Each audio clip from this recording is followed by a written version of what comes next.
Chicos, bienvenidos nuevamente a la clase de biología. El día de hoy tenemos un tema que es llamado la evolución. ¿Sabemos qué es evolución? ¿Has escuchado hablar de la evolución? Sí, dicen que venimos de los monos, ¿no? Ya. En realidad hay varias teorías. Cuando hablamos de la evolución, como definición, nos referimos a los cambios, ¿sí?, que ha sufrido cualquier especie a través del tiempo, ¿sí? Obviamente esos cambios son para mejorar, ¿no? Pero se refiere a la serie de cambios que sufre una especie a través del tiempo. Eso es evolución. Ya. Hablamos de los periodos terciarios y cuaternarios, ¿sí? Hace millones de años, generalmente antes de Cristo, ¿sí?, donde se empieza a investigar, ¿sí?, restos fósiles, donde se encuentra de que el primer primate conocido fue descubierto alrededor de 65 millones de años atrás, donde inicia el Paleoceno, ¿sí? Y ahí van pasando los años hasta que recién los antropoides son descubiertos 38 millones de años atrás, ya entre el Eoceno y el Oligoceno. Luego tenemos a los hominoides, que ya es básicamente lo más cercano al hombre, ¿sí? Y eso se descubrió en el Mioceno. Cuando nosotros empezamos a descubrir el primer antecesor de la especie humana, que es el género Homo, ¿sí?, el primer Homo, que es el Homo habilis, resulta ser descubierto hace 2 millones de años atrás, y ahí es donde empieza el periodo cuaternario, ¿sí? Luego del Homo habilis se descubre el Homo erectus, ¿no? El Homo erectus se refiere cuando ya el hombre recién ya puede caminar erguido. Luego de esto es el Homo sapiens, que es el pensante, que es el primero, el Homo sapiens el neandertal. Posteriormente surge el hombre de sapiens sapiens, el Homo sapiens sapiens, el Homo sapiens, que es el conocido como el hombre de Cro-Magnon. Y ya este evoluciona, mejora, tiene otras capacidades y recién aparece el Homo sapiens sapiens, ¿sí? Eso es aproximadamente hace 10.000 años atrás. Ya para finalizar el periodo cuaternario y el Holoceno. Ahí está, mira, ¿ves? Empezamos desde el Homo australopithecus de 3 a 2 millones de años atrás, ¿no? Su mandíbula es mucho más grande, más prominente, ¿no? El cráneo es más pequeño. ¿Ves por qué la mandíbula es más prominente, más grande? Porque nosotros en ese tiempo, nuestra alimentación no era como la de ahora, ¿no? En ese tiempo se comía carne cruda, lo que cazaba, necesitamos mayor capacidad masticatoria, mayor fuerza, gran cantidad de dientes para poder empezar una digestión en boca. Luego de esto ya aparece el Homo erectus, ya el hombre camina erguido, sus características, su cráneo va cambiando. ¿Por qué? Porque su cerebro también se va desarrollando más. Tenemos el Homo neandertal, que ya se asemeja más o menos a lo que es el hombre actual, hasta llegar al Homo sapiens sapiens, que es hasta hoy, pues, ¿no? Que es lo que del cual nosotros somos, ¿no? Pertenecemos. Pero ¿cuáles son esas teorías de la evolución? Primero tenemos la teoría planteada por Lamarck, que es el lamarckismo, ¿sí? En su obra llamada Filosofía Zoológica. Él se basa en que los organismos tienen un impulso interno que los dirige a buscar la perfección, ¿cierto? Y este cambio genera nuevas necesidades en el hombre. Y las necesidades es lo que hace que uno desarrolle sus capacidades. Por eso te dice la necesidad crea el órgano, la necesidad de repente de poder coger mejor los objetos, hace que nosotros creemos nuevas habilidades. No se menciona la ley del uso y del desuso. ¿Qué significa? Que cuando nosotros utilizamos más un órgano, pues lo vamos a desarrollar más, vamos a generar una mayor habilidad. En cambio, si nosotros no lo usamos, pues algo que no usamos se atrofia. Es como cuando tenemos un electrodoméstico, ¿cierto? Si tú lo usas va a seguir funcionando. Pero si lo dejas de usar, se puede oxidar, se malogra, ya pierde su funcionalidad. Lo mismo ocurre con nuestros órganos. Si nosotros no los utilizamos, pues pueden perder con el tiempo, se atrofian y pierden su utilidad. Y la herencia de los caracteres adquiridos, que se refiere a que nosotros, obviamente, una especie adquiere una nueva habilidad, ¿sí? Y la adquiere tanto a tal punto que ya la pasa de generación en generación, hasta que después esa habilidad ya se codifica genéticamente y ya lo pasamos de generación en generación, pero a través directa de nuestra genética, del ADN, ¿sí? Como por ejemplo lo que ellos mencionan en el ejemplo de la jirafa, ¿no? Al inicio la jirafa no tenía el cuello largo, era una jirafa de cuello corto y se alimentaba de las hojas más bajas, pero lo que buscaba la jirafa era alimentarse de las hojas más hidratadas, más verdes, no tan desecas, y buscaba a las hojas más altas, y en su afán de querer buscar las hojas más altas hacía que el músculo se estirara hasta tener un cuello más largo, y eso lo logró a tal punto de ya pasarlo de generación en generación a nivel genética. Todas las jirafas tienen un cuello largo, ¿cierto? No es que la jirafa tenga un cuello corto y con el tiempo crezca, ¿no? Adquiere y lo hereda. Adquiere una capacidad, una habilidad, la mejora, la interioriza, se cambia genéticamente y se hereda de generación en generación.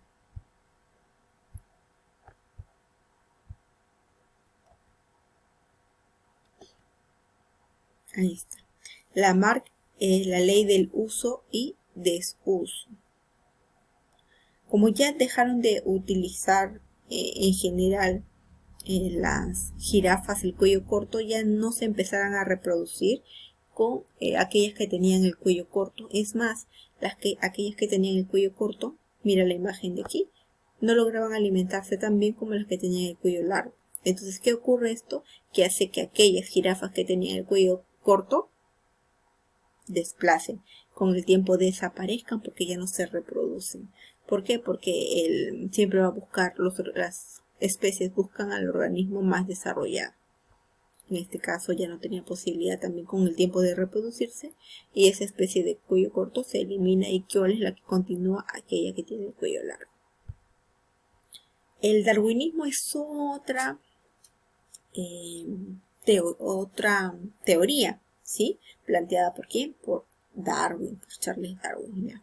En que obra en el origen de las especies por medio de la selección natural, ¿ya? ¿Cuáles son las características? Menciona que el ritmo evolutivo es gradual, ¿sí? Los cambios ocurren a lo largo del tiempo y de manera gradual. Las poblaciones presentan gran variabilidad, todas no son iguales. Los organismos tienen éxito reproductivo y las poblaciones tienden a crecer en progresión geométrica. Sí, o sea, se reproducen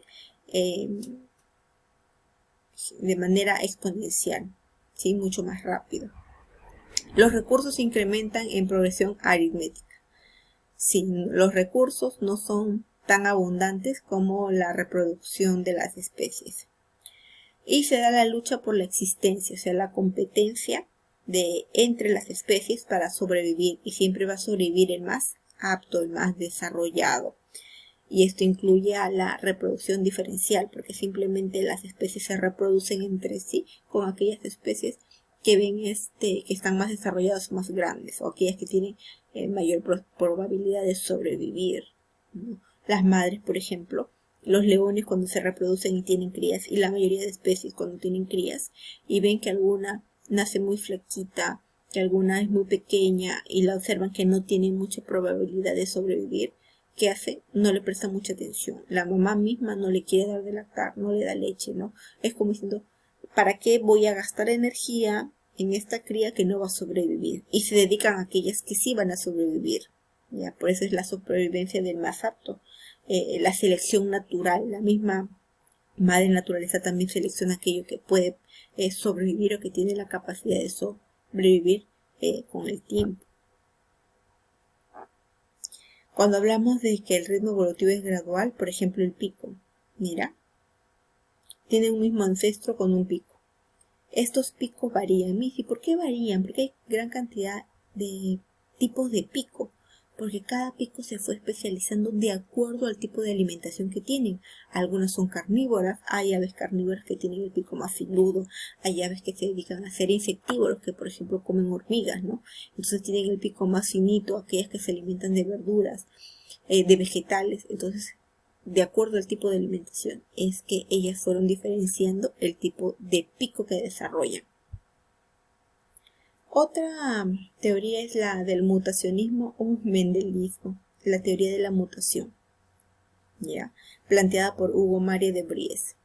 El ritmo evolutivo es saltatorio. Dice, las mutaciones son la verdadera causa de la evolución. Cuando hay un cambio, no una mutación, un cambio, es lo que él define como la verdadera causa de la evolución. Las mutaciones son cambios bruscos y azarosos, o sea, al azar, ¿ya? En las especies. Estas mutaciones son diferentes a las variaciones ordinarias y las nuevas especies surgen sin grados intermedios, o sea, no hay un intermedio, no hay un proceso, simplemente de aquí cambia de A, cambia directamente a B, no hay un proceso, no hay un intermedio. A eso se refiere la teoría del mutacionismo. El neodarwinismo, nuevo, ¿no? Bueno, la modificación de la teoría de Darwin, plantea que la evolución es el cambio en la posa genética de una población y que la selección natural es la principal fuerza que modela los cambios en esa posa genética. Por ejemplo, para la paleontología, tiempo y modo de evolución, que se refiere que hay evidencias fósiles de la evolución darwiniana, ¿no? La evolución que planteó Darwin sí tiene una base científica, ¿no? Porque hay evidencias.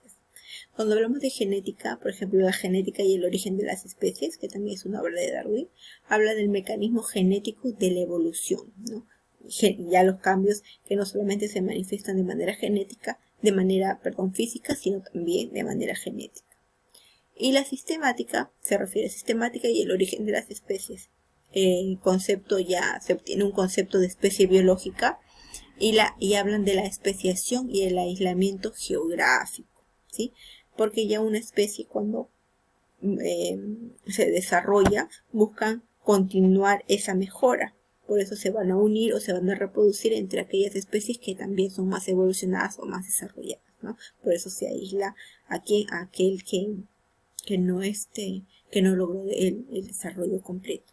¿Quiénes son los propulsores de la teoría del neodarwinismo? Hablamos de George Gaylord Simpson, Theodosius Domschinski y Ernest Mayr. Son los tres principales. ¿Me va a preguntar el nombre? No, porque son nombres bastante complejos. También tenemos la deriva genética, deriva génica, deriva elégica o efecto de Sewall-Wright. En realidad, cualquiera de esos nombres podemos utilizar. Vamos a centrarnos en la deriva genética, que se refiere al cambio aleatorio en la frecuencia de los alelos. O sea, ya hablamos de genética, ¿sí? De una generación a otra. Y que estos efectos de la deriva se acentúan en las poblaciones cuando son de tamaño pequeño, en poblaciones pequeñas. ¿Qué es lo que influye? Los recursos. Por ejemplo, una población puede verse reducida en tamaño durante varias generaciones. O sea, una población se reduce durante varias generaciones. ¿Por qué? Porque de repente no tienen un buen espacio, porque no encuentran alimento, porque de repente hay muchos depredadores o simplemente el recurso del cual ellas necesitan para sobrevivir es crítico. Cuello de botella, dice, consiste en que una población sufre una reducción, ¿sí? O sea, otra vez la población se reduce. ¿Por qué? Y en una reducción drástica. Se produce gracias a la diversidad genética debido a la extinción de los alelos menos frecuentes. Porque los alelos menos frecuentes se extinguen, ya no se pasan de generación en generación y hace que la población se reduzca.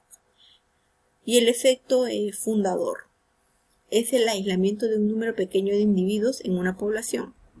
La población puede aumentar, pero los genes derivan de los pocos genes presentes en los fundadores. ¿Qué significa esto? Que la población se puede seguir reproduciendo, pero no todas las especies tienen el gen que se hereda de generación en generación. Y eso va a ser pequeño, o sea, ese número de especies va a ser pequeño y hace que la población no aumente en general. Bueno chicos, eso es todo por hoy. Espero que hayan entendido la clase. Nos vemos.